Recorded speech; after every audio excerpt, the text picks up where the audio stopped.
So in this question, z is a complex number and it satisfies this equation. So हम लिख लेते हैं z bar plus z is 3 plus I. तो z एक complex number है. So let z equals to x plus iota y. So z bar क्या हो जाएगा, x square plus y square का under root plus x plus iota y equals to 3 plus I.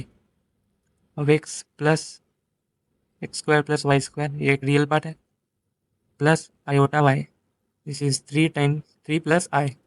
अब compare करेंगे, क्या compare करेंगे, real part को real के साथ कंपेयर, इमेजिनरी पार्ट को इमेजिनरी के साथ. तो क्या आ जाएगा, ये जो एक्सप्रेशन रियल पार्ट है दिस विल बी 3 और this will be 1. So y बराबर 1 हमें मिल गया.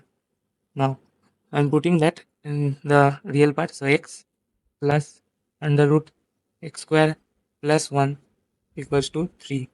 क्या आ जाएगा, x square plus 1 3 minus x square कर लेते हैं, x square plus 1 equals to 9 minus 6x plus x square cancel हो जाएगा. तो 6x equals to 8. So x equals to 4/3.